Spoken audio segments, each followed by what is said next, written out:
Vamos a continuar pues, con el desarrollo de la unidad 1, que es carga eléctrica y ley de Coulomb, en este curso de física 3. Los contenidos que vamos a tratar ahora son los primeros 5, la ley de Coulomb, y luego vamos a tratar siempre la misma ley de Coulomb, solo que en forma vectorial, y además vamos a estudiar lo que es el principio de superposición, ¿verdad? Eso es lo que vamos a tratar en esta sesión. Pero antes, quisiera presentar acá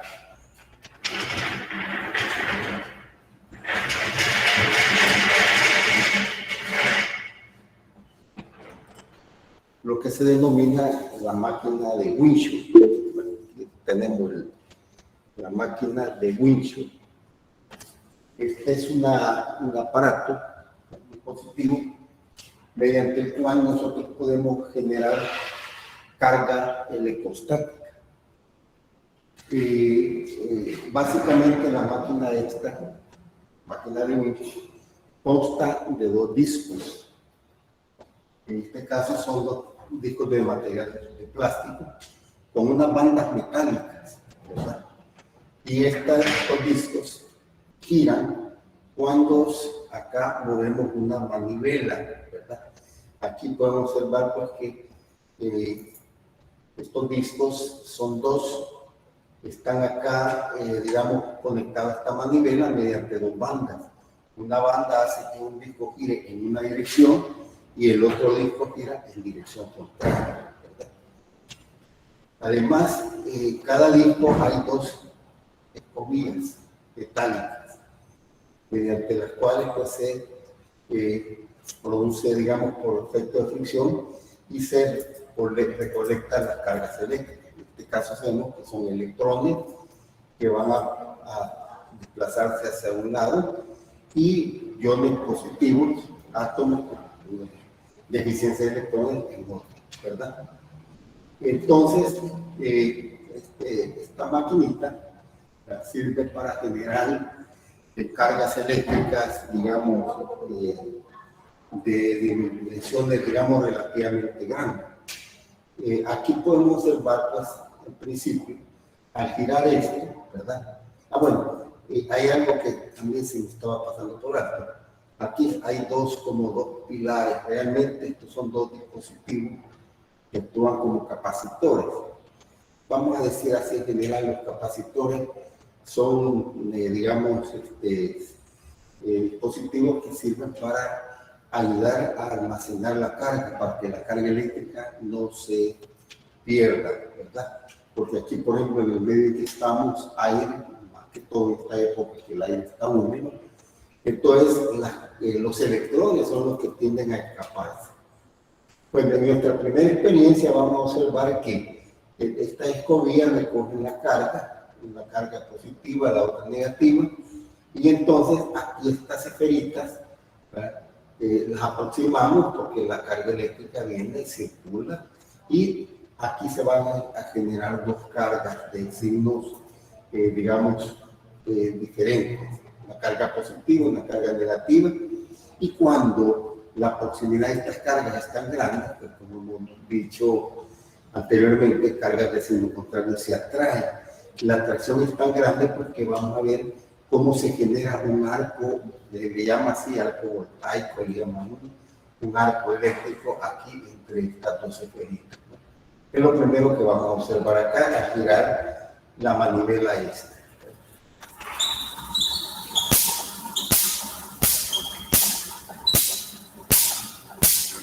Ahí podemos oírla y ver el rayito, ¿verdad? Y esto nos recuerda precisamente los rayos en las tormentas eléctricas, ¿verdad? Que es precisamente donde Benjamin Franklin tuvo la idea de que los rayos, ¿verdad?, en las tormentas era carga electrostática, debido pues a la fuerza de fricción que hay cuando las corrientes de aire que circulan en una dirección friccionan con otras que van en dirección contraria. Algo similar ocurre aquí. Aquí la carga es tan grande que en un momento pues, que los electrones saltan, ¿no? Son los electrones los que se mueven. Salen de una esfera y van a la otra. Claro, aquí esto hasta queda con carga, hay que tener cuidado de manipular esto para no tener pues la sorpresa ahí del golpe. Aquí lo que estoy haciendo es facilitándole a los electrones que se aproximen y vayan a los átomos donde tienen deficiencia de electrones. Hay otro experimento muy interesante que se hace con esta maquinita. Aquí tenemos un conjunto de fibras que son de material sintético, material plástico. Lo vamos a poner acá, como que fueran pelucas, ¿verdad? Vamos a poner uno y aquí a este lado vamos a poner otro.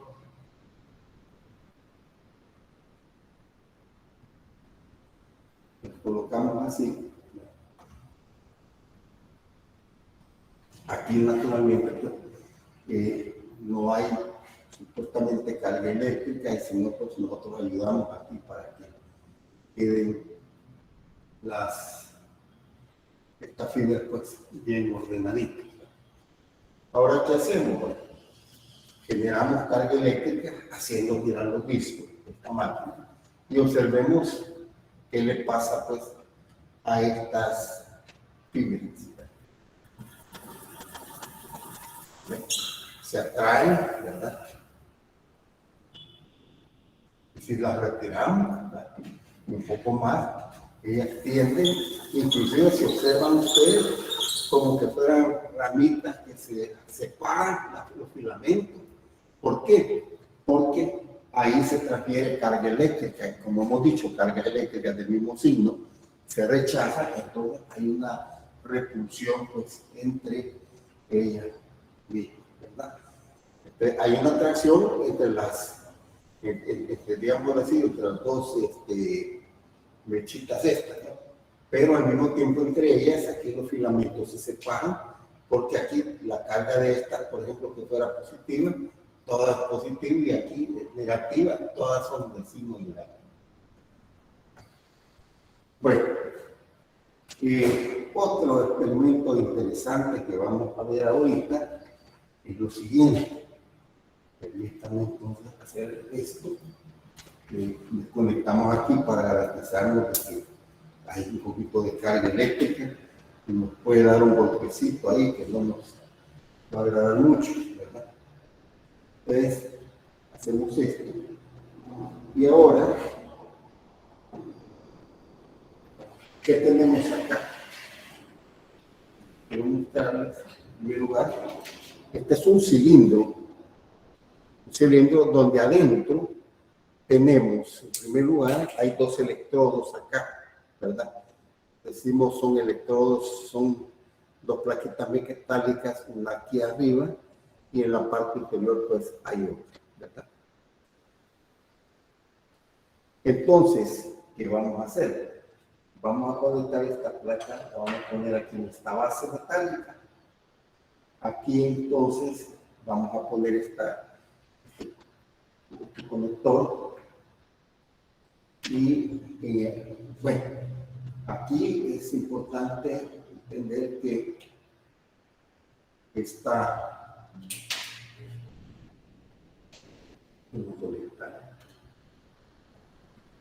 esto lo vamos a conectar acá también a la terminal esta, digamos, esta fuera la carga positiva y esta a la carga negativa.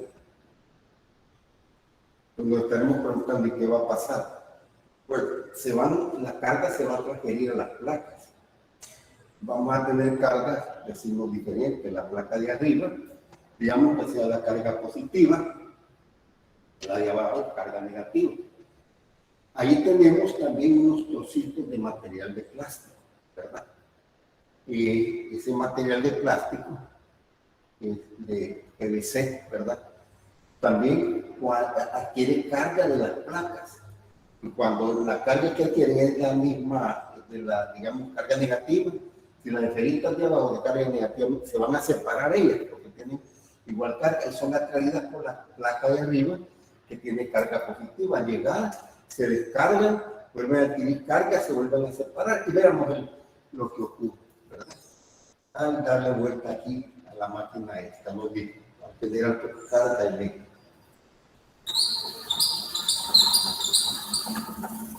Ahí podemos observar, bueno, hay unas descargas ahí, y cómo se levantan. Ahí se mira todavía que está en movimiento, como que fueran mosquitos, se miran ahí esas pelotitas que se mueven, ¿no? Se debe a eso, pues aquí las partículas de plástico adquieren carga eléctrica, o sea, acuérdense que son los electrones los que se transfieren, y cuando se encuentran dos que tienen cargas negativas, se van a separar, se van a ir hacia la placa que tenga carga, digamos, positiva, y ahí se ve que algunas se vuelven a caerse. Pero si seguimos generando aquí, pues se da ese movimiento, ¿no? Quiero decirles que también esto nos puede recordar un poquito el modelo de la teoría cinética de los gases, las moléculas chocando, y que eso hace precisamente el efecto de la presión de los gases, ¿no? Es algo similar. Bueno, con esto pues hemos querido traer algo pues que nos haga pensar pues en cómo la electricidad pues es algo, la electrostática, ¿no? Que la estamos generando aquí en forma artificial. Sin embargo, fíjense que también este fenómeno de la electrostática se da de forma natural. Muchas veces, por ejemplo, en la época seca, cuando hay viento, el mismo viento muchas veces puede hasta cargarnos al otro electrostáticamente.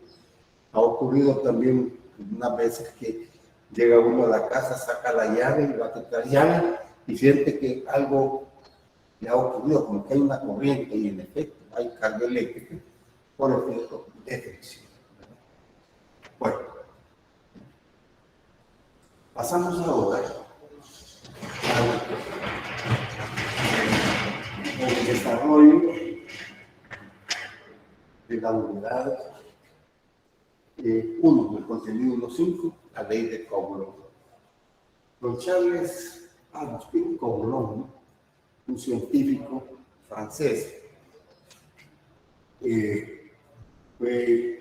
era matemático, era ingeniero, etcétera, bueno, un hombre ilustre, preparado, quiso cuantificar, ¿verdad?, los efectos de las cargas eléctricas. Pero en este caso, como se observa, pues, y lo acabamos de ver ahí, cargas de signos contrarios se atraen, cargas de signos iguales se rechazan. Entonces, ¿cómo saber cómo es esa fuerza con la que se atraen o se rechazan las cargas eléctricas? Vino él y hizo uso de lo que se conoce como la balanza de torsión, una balanza de torsión, que básicamente consiste en un hilo, acá. Realmente este hilo es un hilo, digamos, metálico, ¿verdad?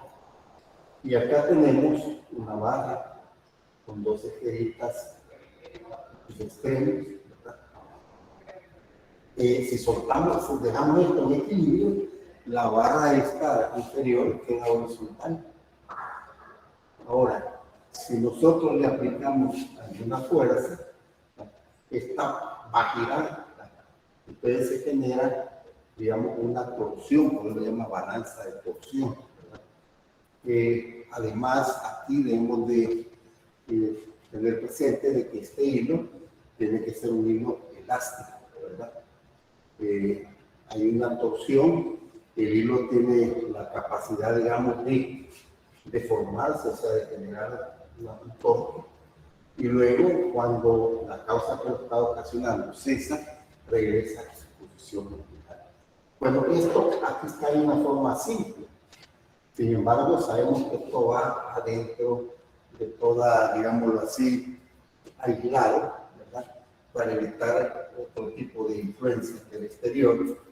Pero don Charles Agustín Coulomb logró, digamos, utilizando esferitas metálicas, poner dos esferitas aquí. Lo importante, primero, desde el punto de vista mecánico, que tiene que haber un equilibrio por la fuerza gravitacional, deben de quedar horizontalmente. Él generaba, porque digamos, los aparatos para generar carga electrostática, tenemos también el generador de Van de Graaff, y en la época de él, pues ya se conocía como generar la carga eléctrica.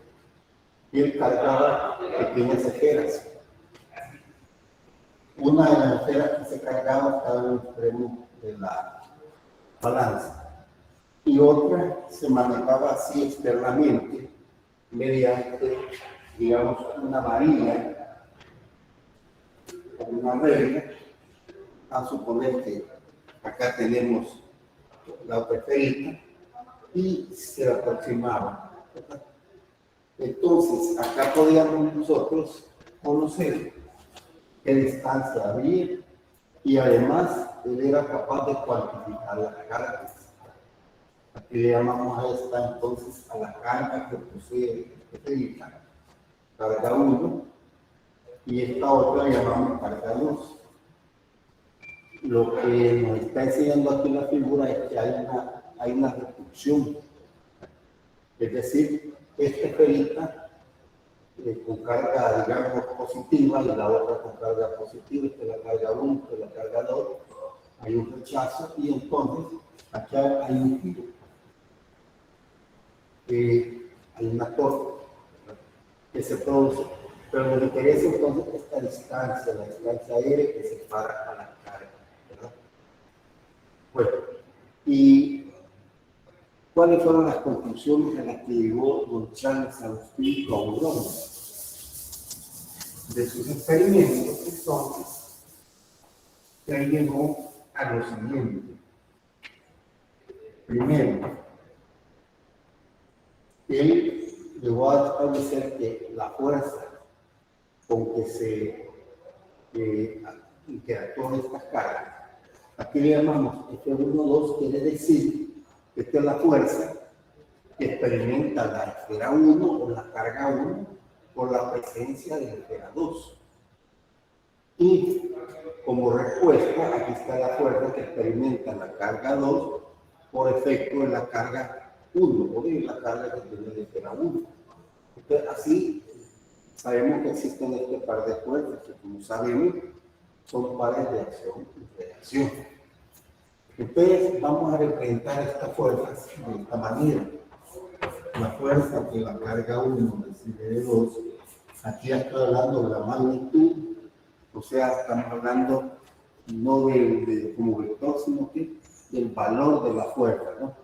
Porque vemos que aquí son fuerzas de son dos fuerzas.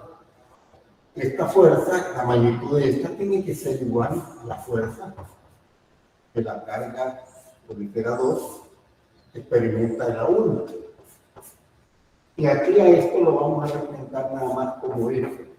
Como estamos hablando de las magnitudes de esas fuerzas, entonces le vamos a llamar F.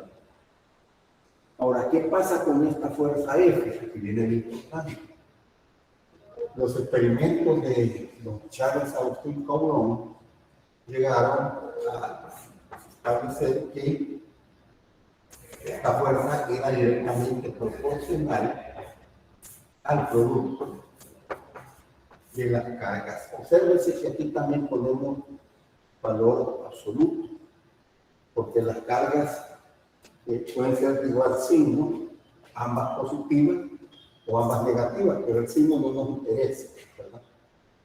Si las dos son positivas, ya tienen igual signo, van a ser de fuerza de rechazo. Si las cargas son negativas, lo mismo, como son de igual signo, van a ser fuerzas de repulsión. Ahora, si una carga tiene positiva y la otra es negativa, entre estas fuerzas van a tener dirección siempre opuesta, pero van a ser fuerzas de atracción, ¿verdad? Pero independientemente de que se trate de fuerzas de atracción o de repulsión, lo importante es que la magnitud es proporcional a la carga, al valor absoluto de la carga, al producto. Esto quiere decir que, por ejemplo, si yo tengo dos cargas, carga 1 y carga 2, que ejercen una fuerza F, si se duplica la carga 1, solo la carga 1, se va a duplicar la fuerza. Si se duplica la carga 2 y la carga 1 anda, se va a cuadruplicar, se va a hacer 4 veces mayor la fuerza. Eso es lo que significa porque la fuerza proporcional al producto de las magnitudes. Bueno, otra segunda conclusión a la que llegó, diríamos, científico, es que la fuerza, estamos hablando pues, ya sea de tracción o de tracción, era inversamente proporcional al cuadrado de la distancia. O sea, acá es la distancia L que separa las cargas, ¿verdad? Supóngase que tenemos una fuerza F cuando las cargas están separadas, pónganle 10 centímetros. Si ahora nosotros venimos y en lugar de 10 centímetros las acercamos 5 centímetros, entonces estamos disminuyendo a la mitad. Pero como la fuerza es inversamente proporcional al cuadrado de la distancia, quiere decir que al reducirse la distancia a la mitad, la fuerza se va a incrementar con el cuadrado del inverso del cuadrado, o sea, le va a ser 4 veces más grande. Por eso dice la fuerza es inversamente proporcional al cuadrado. Veámoslo al revés, decíamos 10 centímetros. Vamos a suponer que podemos separar ahora en lugar de 10 centímetros, 20. Estamos duplicando la distancia. ¿Qué le va a pasar a la fuerza?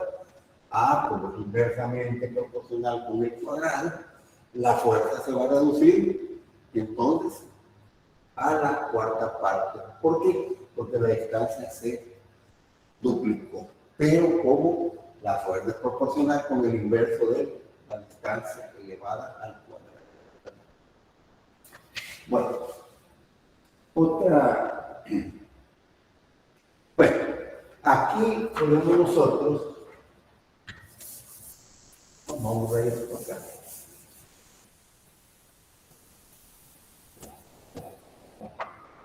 Poner acá como tercero. Quiere decir que se puede decir que la fuerza es proporcional al producto de las cargas entre el cuadrado y la distancia. Y aquí está en forma pues, de una proporcionalidad, pero finalmente tenemos lo que comúnmente pues, le llamamos la ley de Coulomb. Y es que la fuerza, entonces, si queremos expresarla como igualdad, entonces como la fuerza es proporcional a todo eso, necesitamos una constante de proporcionalidad. Entonces le ponemos aquí esa constante K por 1 sus 2 sobre R al cuadrado. Esta constante K, de su época, se determinó el valor. Y actualmente, en unidades del sistema internacional, la constante K es un valor, lo vamos a medir aquí con 3 siglas, 8.987 por 10 a la 9 Newton metro al cuadrado sobre al cuadrado. Fíjense que como aquí está la carga se mide en Coulomb, el Coulomb nos va a quedar el Coulomb al cuadrado. La distancia se mide en metros, aquí está al cuadrado, son metros al cuadrado. Entonces, esta constante permite que en esta expresión las dimensiones sean de fuerza, en este caso, no va a quedar Newton. Ahora, hay algo que vamos a... Esta constante comúnmente le conoce con el nombre de la constante de la ley de Coulomb. Sin embargo, cuando veamos la ley de Gauss, vamos a ver que, aunque aquí pues parece que es más sencillo trabajar así, y es sencillo. Sin embargo, más adelante vamos a ver que también es útil esta otra expresión. La constante en términos de otras constantes. Este es igual a 1 sobre 4pi epsilon sub 0. Este epsilon sub 0 se le conoce con el nombre de permitividad electrostática del vacío y tiene, digamos, de valor 8.85 por 10 a la menos 12. Por lo que aquí pues, es el nombre cuadrado sobre Newton metro al cuadrado. Este 4 pues, es un número que sale pues, de las deducciones matemáticas que se aplican pues, para relacionar esto con esta constante que tiene que ver con lo que es la velocidad de la luz en el vacío. Y que ya conocemos una constante de importancia en la geometría, y epsilon sub 0 pues, es una constante física que, como decía, se le conoce con el nombre de la permitividad electrostática del vacío. Quisiera también hacer énfasis en lo siguiente, que esta ley de Coulomb y expresada en estos términos, esta es la expresión, digamos, matemática, se aplica siempre y cuando tengamos lo que se llaman cargas puntuales.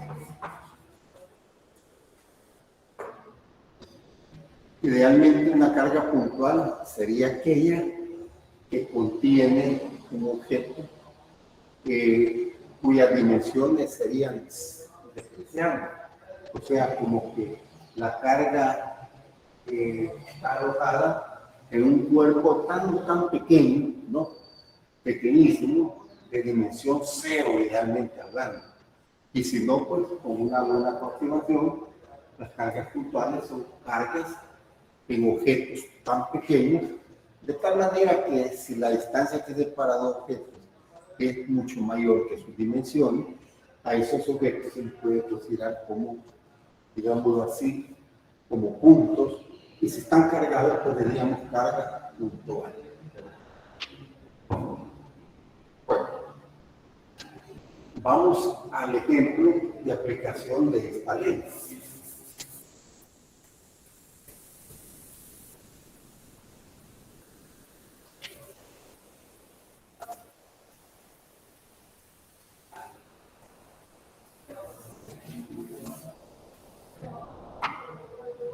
El ejemplo que vamos a resolver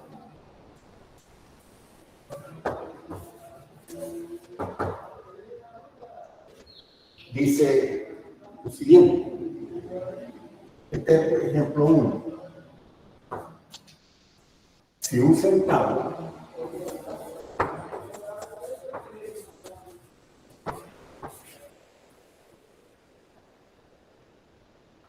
de cobre,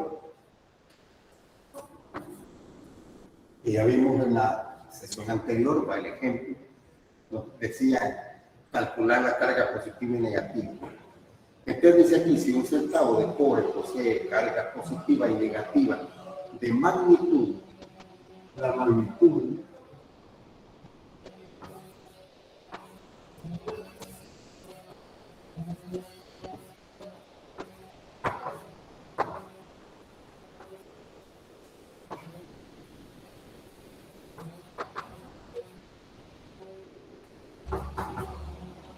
vamos a intentar poner esto aquí, de 1.37 por 10 a la quinta coulomb.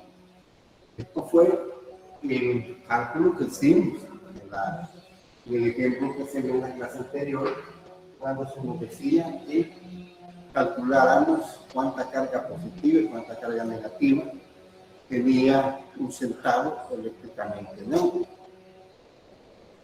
La carga negativa se debe a todos los electrones presentes en el centavo y la carga positiva a todos los protones en los núcleos de los átomos que constituyen el centavo.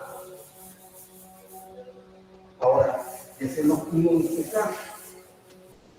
Dice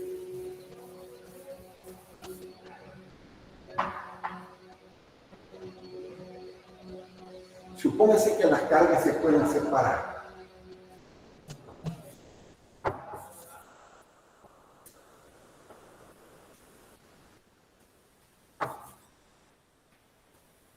Olvídense.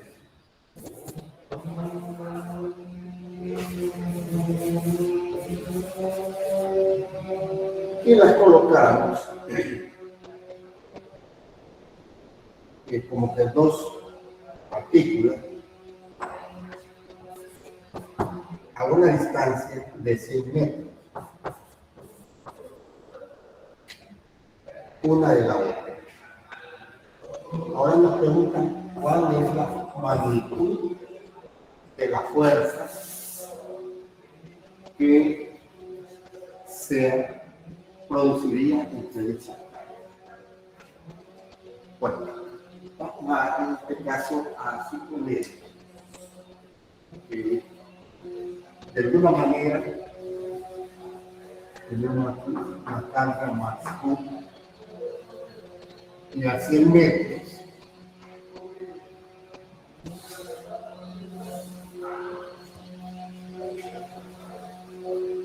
de la carga menos Q. Esa es la distancia, 100 metros. Entonces queremos la fuerza, la magnitud de la fuerza. Aplicamos entonces la ley de Coulomb, y si lo ponemos todo así igual, la constante. Allá diríamos la magnitud de la carga 1 más la carga 2, por la carga 2, pero aquí podemos ver justamente Q1 es igual a más Q y menos Q es 2. Entonces que las cargas son iguales y le llamamos Q, entonces decimos la magnitud de esa carga elevada al cuadrado entre la distancia al cuadrado. Entonces, hay algo que también es bueno decirlo, ¿verdad? Y es que la constante de la ley de Coulomb, que nosotros hace un momento escribíamos como 8.987 por 10 a la 9, o sea, escribíamos por 3 cifras. Sin embargo, se puede utilizar como 9 por 10 a la 9.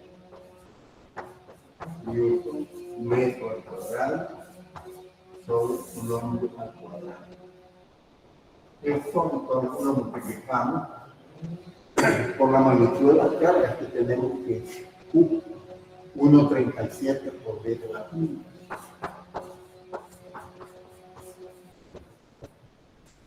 Esto al cuadrado, estos son Coulomb al cuadrado, entre 100 metros al cuadrado. Entonces, al hacer esta operación, obtenemos una fuerza de 1.69 por 10 a la 16 newton. Bueno, interesante, ¿verdad?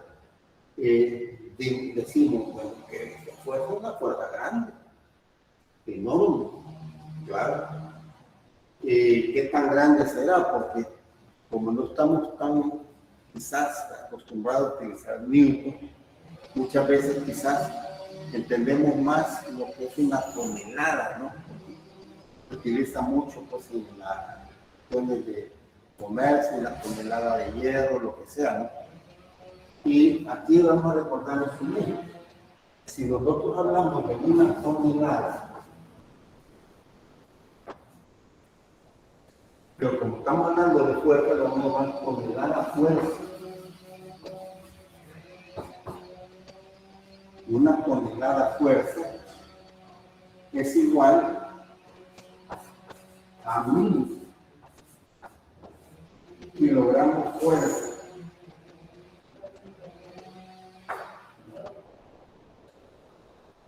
A un kilogramo fuerza también se le suele llamar un kilopón, ¿verdad?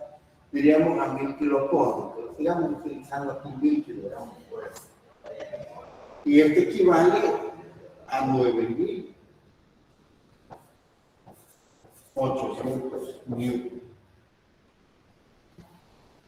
Bueno, si hacemos la conversión de esta fuerza con la que se atraerían las cargas separadas en forma pues, así, agrupadas en dos puntos, la carga positiva aquí y la carga negativa acá, que es de 1,69 por 10 a la 16 newton. Si hacemos la conversión, esta fuerza sería aproximadamente de 1,72 por 10 a la 12 toneladas.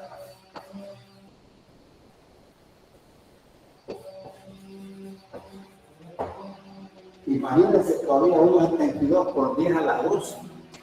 Y esta es la carga separada, digámoslo así, 100 metros, la estancia considerable. Hola, ingeniero.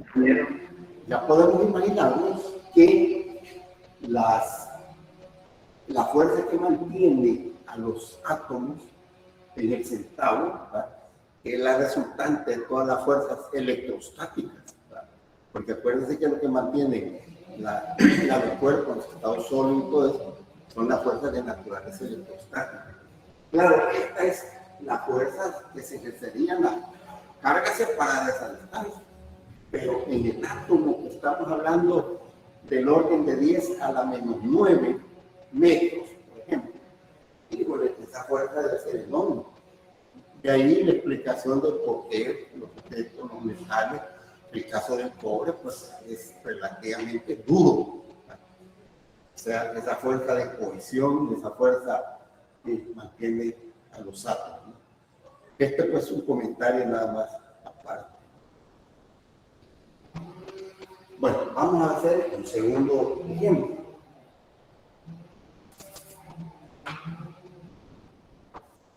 Ingeniero, disculpe, no sé si me escucha.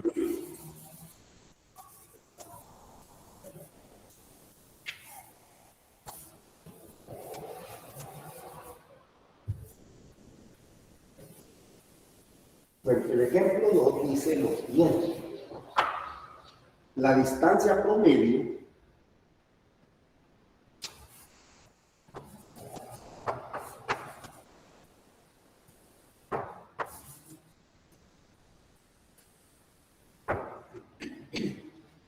vamos a representar por ejemplo entre el electrón y el protón.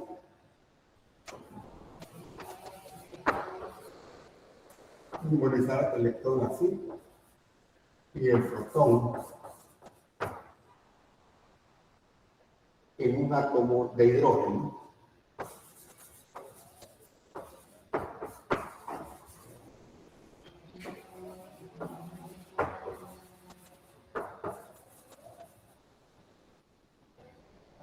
Es de 5.3 por refiere por 10 a la menos 11 metros. Alfa. Primera pregunta. ¿Qué magnitud tiene la fuerza electrostática promedio que actúa entre las dos partículas? O sea, estamos hablando de F, como llamar F. ¿Qué fuerzas se ejercen mutuamente? Protón sobre el electrón y el electrón sobre el protón. Este es A. Y en B nos dice ¿qué magnitud tiene la fuerza gravitacional? Es decir, acuérdense que el protón y el electrón tienen masa. Y en la naturaleza, aparte de la fuerza electrostática que estamos estudiando ahora, está la fuerza gravitacional. El ejemplo más conocido es la fuerza que ejerce la Tierra sobre todos y cada uno de nosotros. La Tierra tiene una masa enorme, grande, comparada con la masa nuestra. Y esa fuerza que la Tierra ejerce sobre todos y cada uno de los cuerpos constituye el peso del cuerpo. Y la fuerza que la Tierra me tiene a mí acá, ¿verdad? Es la fuerza de gravedad, eso constituye mi peso. Entonces, cuando decimos, por ejemplo, 1 kilogramo fuerza, vamos a suponer que esto es 1 kilogramo. Kilogramo fuerza es la fuerza que la Tierra ejerce sobre un cuerpo cuya masa es de 1 kilogramo, ¿verdad? Y eso es la fuerza gravitacional o gravitatoria. Entonces nos están pidiendo acá que hagamos una comparación entre esas fuerzas. Entonces vamos a ir a la solución. Imaginemos acá el átomo de hidrógeno, el protón. Quiero decirles que de todos los elementos en la naturaleza, el más sensible, el hidrógeno, está constituido nada más por un protón y a su alrededor, realmente hablando, está el electrón. Entonces, estas dos partículas tienen cargas iguales, pero de distintos signos. Esta es la fuerza que el protón recibe del electrón. Y esta es la fuerza que el electrón recibiría del protón. Y simplemente le vamos a simbolizar con la letra F.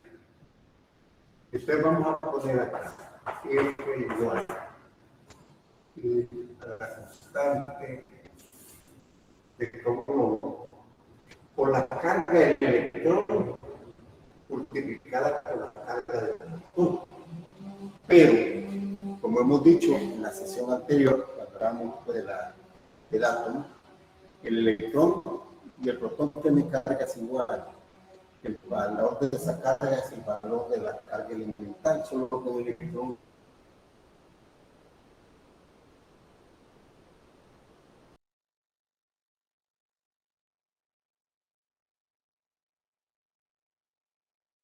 es negativa, los protones positivos. Vamos a poner aquí n elevado al cuadrado.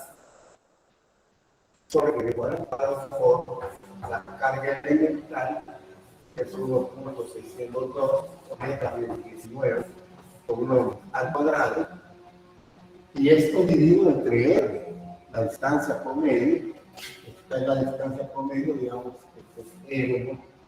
Vamos a suponer, por eso que el electrón está girando, se mueve, digamos, con una gran velocidad alrededor del protón, que es la única partícula que está en el núcleo.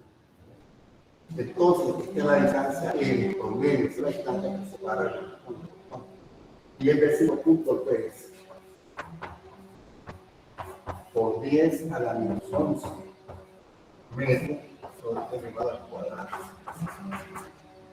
Esa fuerza, entonces, que se ejerce es el protón sobre el electrón o al revés, es de 8.2 por 10 a la menos 9, a la menos 8, perdón, newton. 10 a la menos 8 newton. Quizás antes de pasar a la parte B, es bueno decir lo siguiente: miren, esta fuerza es pequeña, sí, es pequeña, ¿verdad? Sin embargo, hay una cosa que es muy interesante, ¿no? Esta fuerza, siendo pequeña, digamos, actuando sobre el electrón, que es, vamos a suponer que el electrón es el que está moviendo, el movimiento relativo al movimiento del electrón alrededor del protón. Y por eso es que el protón pues, se mantiene sin caer, sin acercarse al protón. Porque en este caso, entonces, hay una fuerza centrípeta.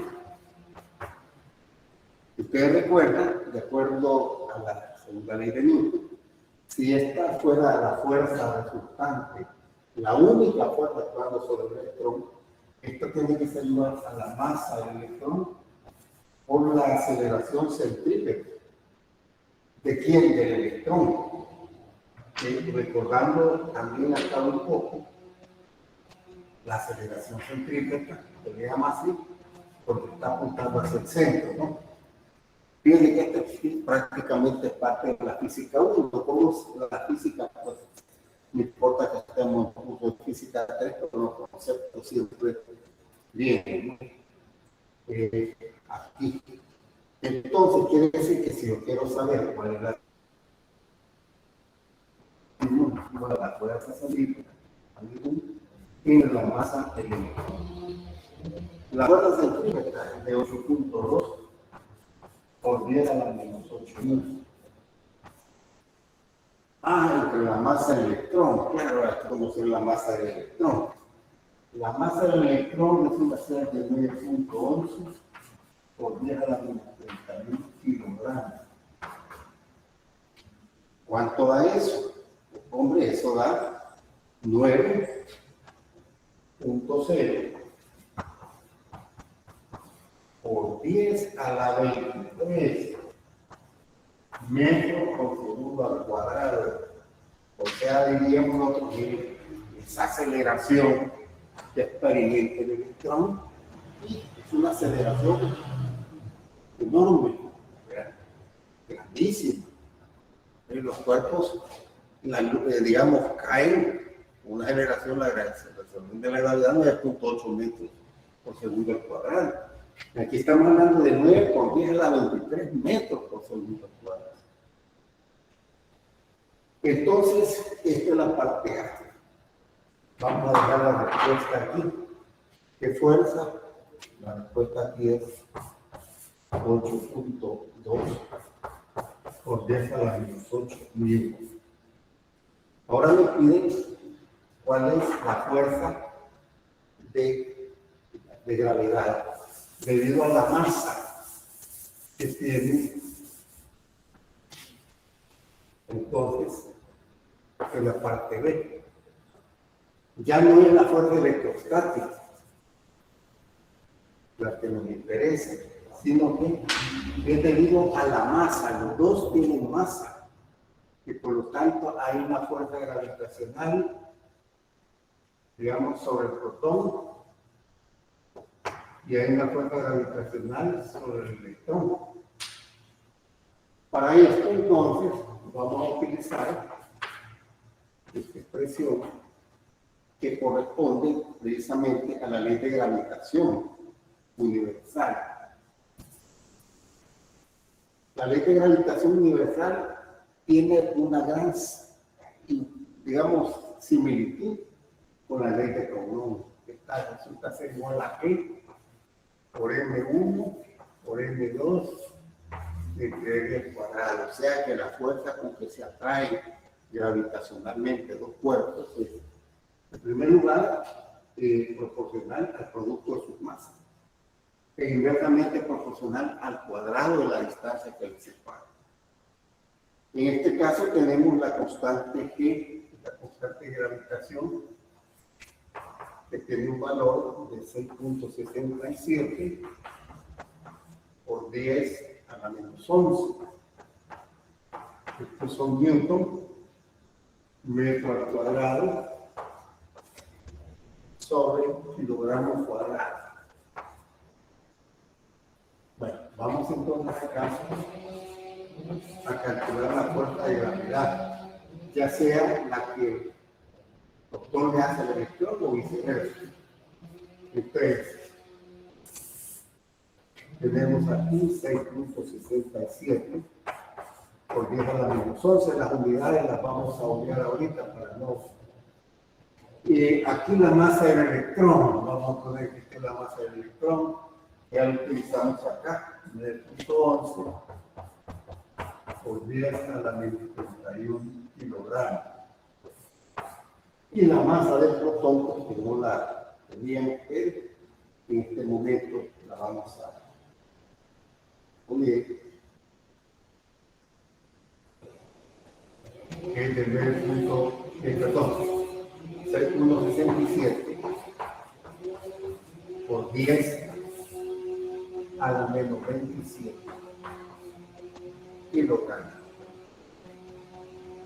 Y esto es la distancia, porque la distancia va a ser la misma.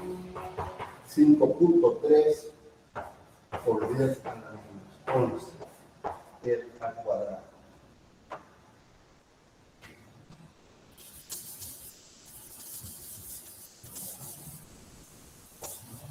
Bien, al hacer esta operación, la fuerza gravitacional que se ejerce el protón con el electrón también resulta ser de 3.6 por 10 a la menos 47 newton. Vamos a poner acá 3.6 por 10 a la menos 47 newton. ¿Cuál es nuestro interés ahora? Bueno, esto no nos pide el problema, pero es bueno pues decir y qué conclusión podemos sacar de esto. Bueno, fíjense que las dos fuerzas son, dirían, pequeñas, porque hablar de 10 a la menos 8, pero de 10 a la menos 8 a 10 a la menos 47, que es una diferencia grandísima. Entonces, ¿qué vamos a hacer ahora? Comparemos cómo es la fuerza electrostática en comparación con la fuerza gravitacional. Ya tenemos la fuerza electrostática, 8.2 por 10 a la menos 8 y la fuerza gravitacional 3.6 por 10 a la menos 47. Y ese cociente nos da 2.3 por 10 a la 39. ¿Qué quiere decir eso? Y es ¿cuántas veces es mayor la fuerza electrostática comparada con la fuerza gravitacional? Imagínense, 2.3 por 10 a la 39. Esto pues nos permite llegar a la conclusión de que en la materia realmente la fuerza gravitacional para las partículas no es significativa, no influye, pues, ¿verdad? A nivel atómico, a nivel molecular, como son las fuerzas electrostáticas. La fuerza gravitacional depende de la masa, y las masas pues de los cuerpos solo son grandes, pues a medida que los cuerpos son también enormes. Las fuerzas que mantienen, digámoslo así, el cosmos, nuestro sistema solar, la Tierra, con la Luna, el Sol, son fuerzas gravitacionales. La fuerza que nos mantiene aquí también, en la Tierra, la atmósfera no escapa debido a la fuerza gravitacional, ¿verdad? Son fuerzas grandes, pero porque ya estamos hablando de masas grandes. Pero a nivel, digamos, de objetos pequeños, a nivel atómico, esas fuerzas pues son despreciables. Bueno, este es un aspecto de la ley de Coulomb. Hemos tratado nada más el caso de dos partículas. Pero hay una cuestión bien importante. La ley de Coulomb es una ley que nos habla de la fuerza. La fuerza con que dos partículas con carga eléctrica se atraen se pequeño. Entonces podemos decir que la ley de Coulomb es una ley de fuerza. Y por lo tanto, vamos a hablar ahora del carácter vectorial de la ley de Coulomb.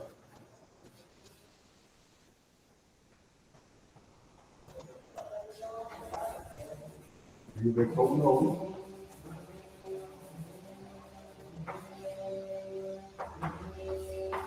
de forma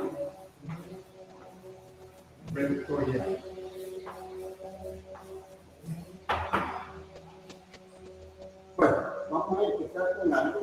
que ya nosotros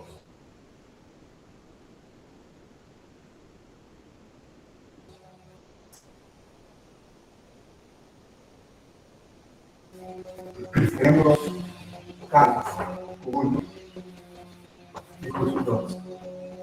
Vamos a suponer que las cargas son de igual 5. Entonces, quiere decir que aquí se van a ejercer estas cargas fuertes de repulsión,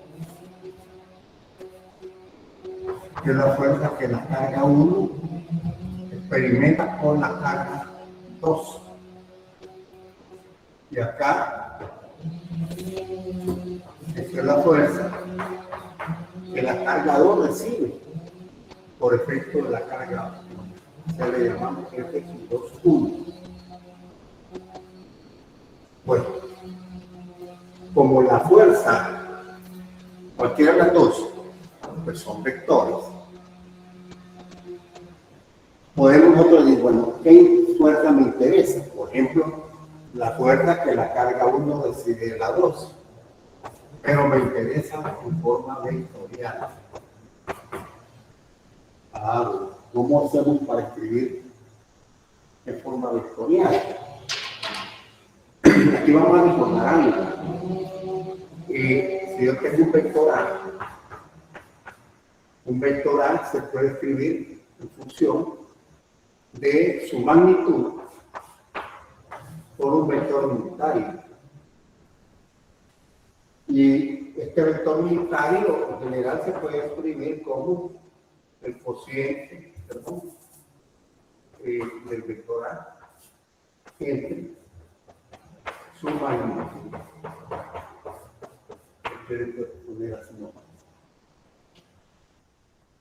La magnitud de la fuerza que la carga 1 recibe de la 2, ya sabemos a qué es igual. Sabemos que es igual acá por 1, 2 sobre r al cuadrado. R es la distancia que hay. Ahora bien, si nosotros queremos darle un carácter vectorial a esto, pues necesitamos un vector. Un vector unitario que me pueda dar la dirección de la fuerza 1, 2. Fíjense que la fuerza 1, 2 acá está apuntando hacia la derecha. Pero yo necesito un vector unitario acá. Yo voy a llamar a ese vector 1, 2. Este es el vector unitario porque su magnitud es 1 y apunta de la dirección que va de la carga 2 a la carga 1. Pero ¿cómo llamamos a este vector unitario? Podemos hacerlo así. Pensemos ahora en que si tomamos de referente a la carga 2, entonces yo puedo hablar de la posición de la carga 1. Puedo entonces acá hacer uso de este vector. Este es el vector de posición que me indica la posición de la carga 1 con respecto a la carga 2. Y haciendo algo como lo decíamos hace un momento ahí, podemos empezar. El vector unitario es R12 entre R12. Es decir, solamente la magnitud. En este caso, la magnitud es la que tenemos acá. Podemos poner R12 al cuadrado. Entonces, esta es la magnitud. Ustedes aquí está el vector unitario. Y aquí tenemos entonces escrita la ley de Coulomb en forma vectorial. Claro, a la hora, digamos, los trabajos que se hacen, lo que nosotros pues, hacemos es trabajar con los vectores tradicionales, los vectores unitarios y por acá. En este caso, pues, porque estamos tratando de hablar en términos generales. Fíjense que en forma similar podríamos nosotros decir, bueno, ¿cuál es la fuerza que la carga 2 recibe en la 1? Bueno, aquí hay dos cosas. La magnitud es la misma. Acá, por U, sub 2, entre L de los 1, que aquí solo cambia su índice, pero el valor es el mismo. Pero si yo mantengo esto, entonces voy a usar el mismo vector unitario, entonces lo puedo hacer, pero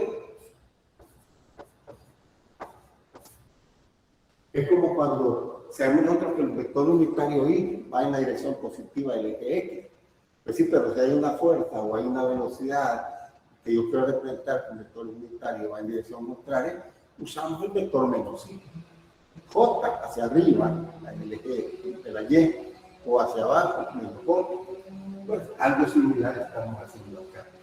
O lo otro es, si a mí me interesa más la fuerza que la carga 2 recibe la 1, puedo cambiar mi referencia. Puedo poner este vector en dirección contraria. O sea que aquí podríamos decir que el 1, 2 es igual a menos el 2, 1. Y podríamos entonces usar un vector unitario aquí. Podríamos decir, miren, el vector unitario de 1, 2 es igual a menos el vector unitario de 2, 1. Que es como explicaba hace un momento, pues cuando trabajamos con los vectores y JK, usamos menos I o menos I, J o menos J, depende de la dirección, o K o menos K. Bueno, este es, digamos, el carácter vectorial o forma vectorial de la ley de Coulomb. Pero aquí hay algo también que es importante en la ley de Coulomb, y es lo que se conoce por el nombre del principio de superposición.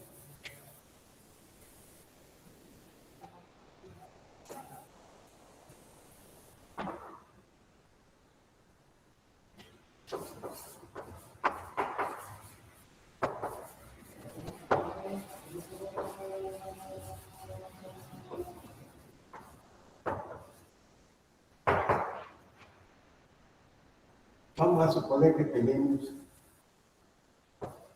una carga 1, por acá tenemos una carga 2 y una carga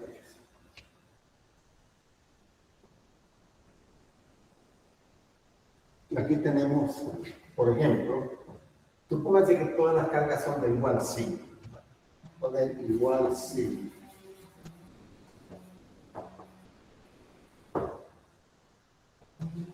Pueden ser todas positivas o todas negativas. Entonces quiere decir que acá, en esta dirección, tendría la fuerza que la carga 1 recibe de la 2. Porque esta es la carga 2. Y la fuerza será en la misma línea de acción, o sea, en la misma línea que une a las dos cargas. Ajá, pero también tenemos una carga 3 ahí. 3 quiere decir que la carga 1 recibe la acción de la carga 3, o sea, la fuerza que la carga 1 recibe por efecto de la carga 3. Y podríamos tener más cargas. Lo importante que debemos de señalar en este caso es que la fuerza que la carga 2 recibe en la 1 es independiente de la presencia de la carga 3. Y al revés, la fuerza que la carga 1 recibe en la 3 es independiente de la presencia de la carga 2. Y en realidad, la carga 1 recibe una fuerza, es la fuerza neta, o fuerza resultante. Esto es igual a la fuerza que la carga 1 recibe en la 2, más la fuerza que la carga 1 recibe la 3, más etcétera, si ustedes quieren, depende de si hay la n fuerza, ¿no? La fuerza que la carga 1 recibe la ns. Bueno, aquí en este caso me interesaba la carga 1, pero ¿y qué es la carga 2 o la carga 3? Pues una forma similar. No voy a hacer otro dibujo, digo que aquí ustedes, pues yo les encargaría que si lo quieren pues, hacer para el diagrama vectorial para la carga 2, para tener pues la fuerza 2, sería desde los 1 más la fuerza de 3, más suponiendo que es n, la fuerza que la carga enésima recibe la n menos 1, ¿no?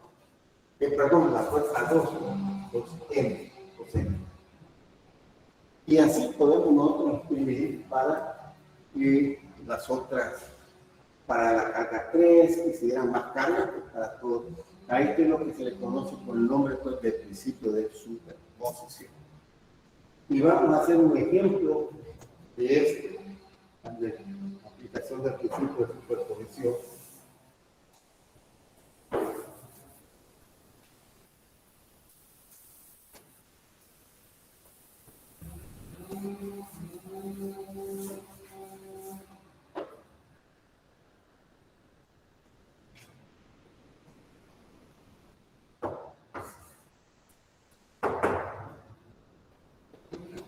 El ejemplo, el modelo, dice lo siguiente. La figura muestra 3 partículas cargadas que se mantienen en su sitio por fuerzas que no se muestran. Es decir, eso quizás nos faltó decir en el tema anterior, ¿no? Yo digo, aquí tengo la carga 1, la carga... para que esas cargas se mantengan ahí hay que aplicar otras fuerzas de otra naturaleza. Porque la fuerza electrostática que sirve pues, es de repulsión o de atracción. Pero si las obligamos a que estén ahí, es que existen otro tipo de fuerzas. Entonces nos pide qué fuerza electrostática, debido a las otras dos cargas, actúa sobre la carga 1. Vamos a poner aquí los datos primero. Entre los datos de la carga 1 es de menos 1.2 microcoulomb. La carga 2 es de más 3.7 microcoulomb.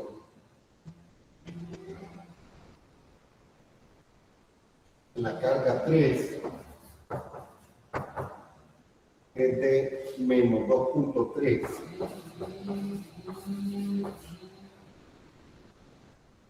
La distancia que separa la carga 1 de la 2 es de 15 centímetros. Y la distancia de la carga 1 a la carga 3 es de 10 centímetros. Además, aparece ahí un ángulo, que vamos a ver en la figura, que es de 32 grados. Vamos a hacer la figura.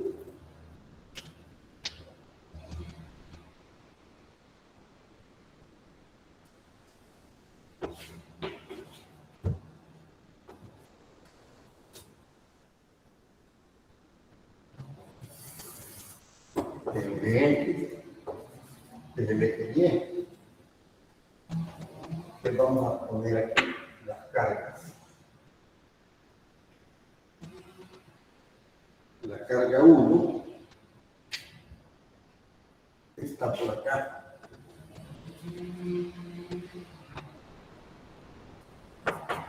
La carga 1.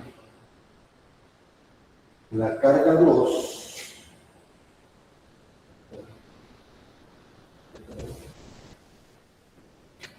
entra acá. Esta es positiva, esta es negativa. Entonces estamos dibujando de punto color. Y tenemos la carga 1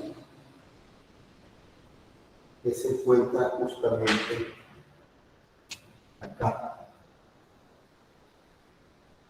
La carga 1 es negativa, lo mismo que la carga 3, perdón, esta es la carga 3. La carga 1, aquí le cambié el orden, esta es la carga 1, perdón. Esta es la carga 1, esta es la carga 2, ¿sí? Y esta es la carga 3.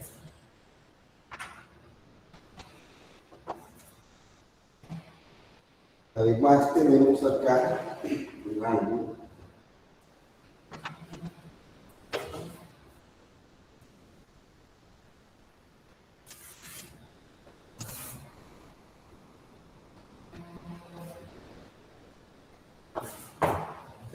E.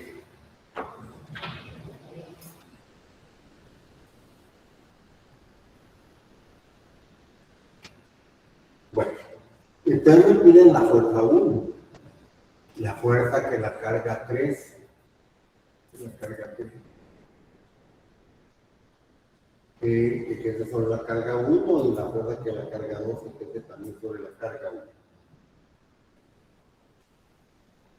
Así están las cargas. Entonces, ahora viene el diagrama de las fuerzas que están actuando sobre la carga 1. Podemos observar que la fuerza que la carga 1 recibe de lado es una fuerza de atracción. Y representamos que esta es la fuerza que la carga 1 recibe de la 2. La fuerza está en la misma línea de acción.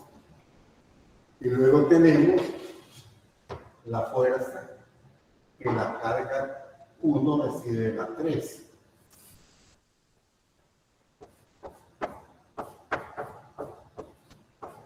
Esta es una fuerza de repulsión. O sea que esta fuerza viene a empujar a la carga 1, alejándola de la carga 3. En cambio, la fuerza que la carga 2 se da hacia ella, ¿no? Una fuerza de atracción. Bueno, vamos a recordar aquí un poquito de lo que es el álgebra, ¿no? Para poder enfocarnos bien en el problema. Aquí nos piden la fuerza. ¿Cuál es la fuerza 1? Y la vamos a llamar. Entonces, aquí, recordando un poco, ¿sí? El método gráfico para sumar los vectores. Usamos una paralela aquí a cada uno de los vectores, tomamos un paralelogramo y aquí tenemos entonces. Esto es la fuerza 1. Quiere decir que la fuerza 1 es igual a la fuerza 1, 2 más la fuerza 1, 3. Ahora, ¿cómo hacemos para calcular esta fuerza? Primero, pues, si queremos la magnitud, para calcular la magnitud vamos a hacer uso de las famosas componentes rectangulares. ¿Qué quiere decir eso? Que yo tengo la suma de todas las componentes rectangulares. Por ejemplo, las componentes rectangulares. Aquí la fuerza 1, 2 es ella misma, ¿no? Pero aquí la fuerza que la carga 1 recibe de la 3 tiene dos componentes, una en X y otra en Y. Entonces le vamos a llamar aquí a esta, digamos, a la fuerza resultante de la suma en X le vamos a llamar F1X. Y a la otra la vamos a llamar F1Y. De tal manera que al aplicar al final, tenemos toda la fuerza que suma de las fuerzas en X al cuadrado más F1Y al cuadrado. Ahora, ¿a qué es igual? F1X.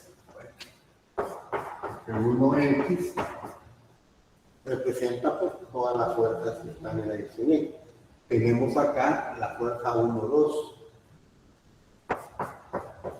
le ponemos F1, 2, y para generalizar le vamos a poner X. Luego tenemos F1, 3, X.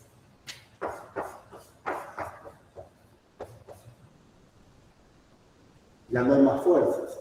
Pues acá, lo que hacemos es, pues F1, 2X, como la única fuerza que está de la fuerza 1, 2 en la dirección X es la misma. Entonces, esto simplemente es F1, 2.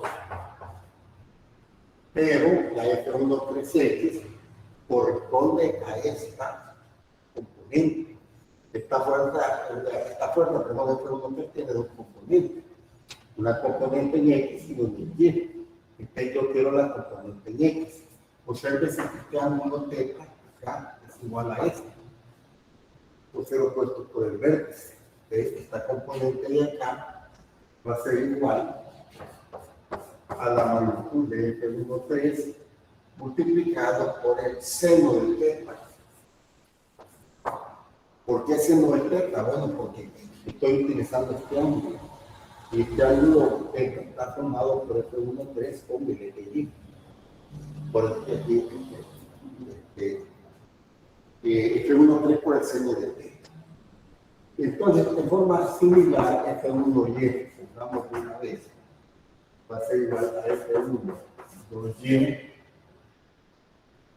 más F1, 3Y, pero en la fuerza 1, 2 no tiene este cero, entonces ponemos 0, y acá tenemos que poner un signo menos. ¿Por qué? Porque este vector F1, 3 está fuerte de una componente Y por la dirección negativa. ¿A qué va a ser igual? Va a ser entonces igual a F1, 3 por el coseno de θ. Obsérvese que en este caso es coseno θ. ¿Por qué? Porque este ángulo está formado con el Y, que es la componente acá de esa fuerza. Ahora entonces podemos sustituir. Calculemos F1, 2 aplicando la ley de Coulomb. Acá, por 1 por Q 2 entre R1, 2 al cuadrado. 9 por 10 a la 9. Aquí vamos a obviar un poco las unidades para no escribir mucho. Por 1.2 por 10 a la menos 6. Esta es la carga 1. Como es valor absoluto. Por la carga 2. La carga 2 es de 3.7 por 10 a la menos 6. Y esto entre la distancia R1, 2. La distancia R1, 2 es esta que tenemos acá. Estos son 15 centímetros. De aquí para acá. Entonces ponemos 0.15 metros al cuadrado y la pusimos. Déjenme que la fuerza 1, 2 es de 1.78 newtons.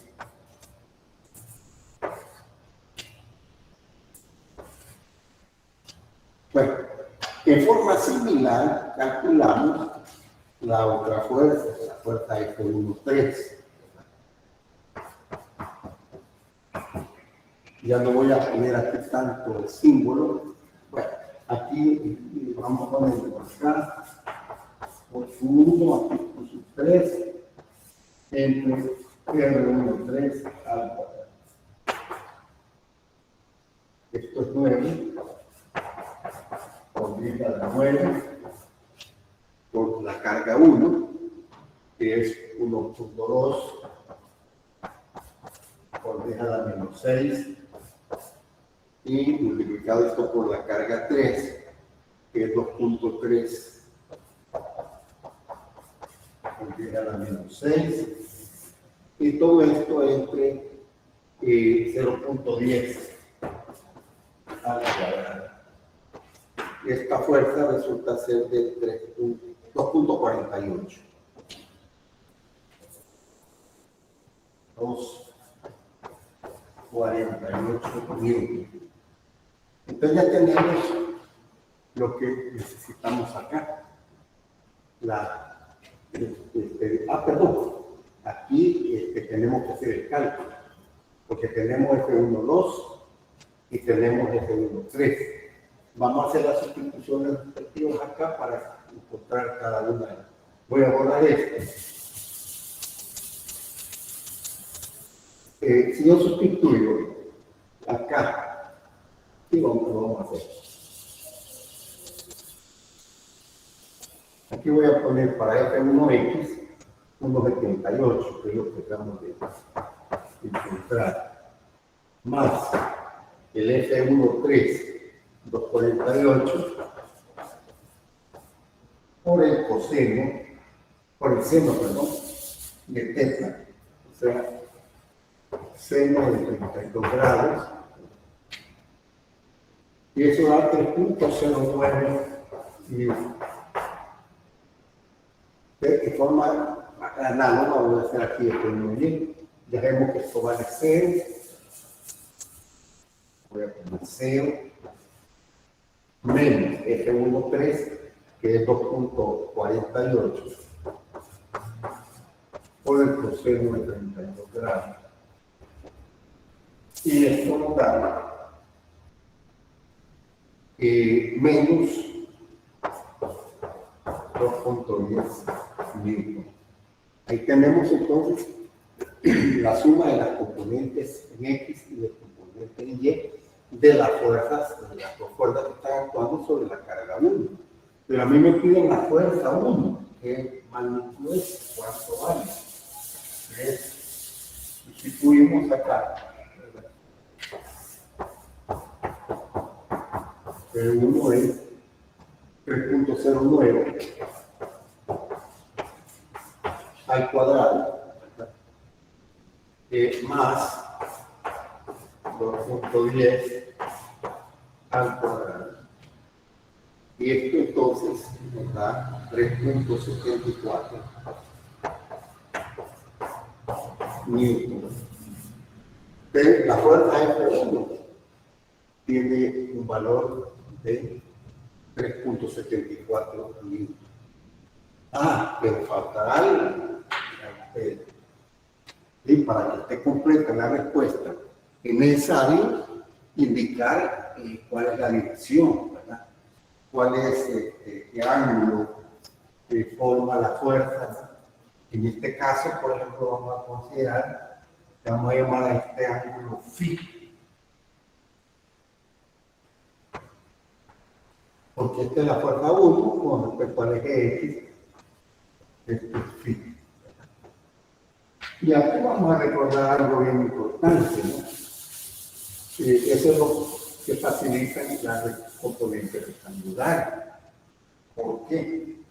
Porque este ángulo, como yo ya tengo cuánto vale la suma de las componentes en X y la suma de las componentes en Y, entonces yo puedo decir lo siguiente, que phi es como phi de tangente inversa o arco tangente, ¿no? Como podrían llamar, por F1Y sobre F1X, o sea, tangente F1Y, que obtuvimos menos 2.10, ¿no? Sobre 3.09. Hacemos la operación, sacamos arcos tangentes o arcos inversos, y eso nos da menos 34.2 grados. Y esa es entonces la fuerza F1, ¿no? La fuerza que actúa sobre la carga 1 por efecto pues, de la carga 2 y de la carga 3. Bien, entonces con esto ponemos punto final a esta sesión, ¿verdad?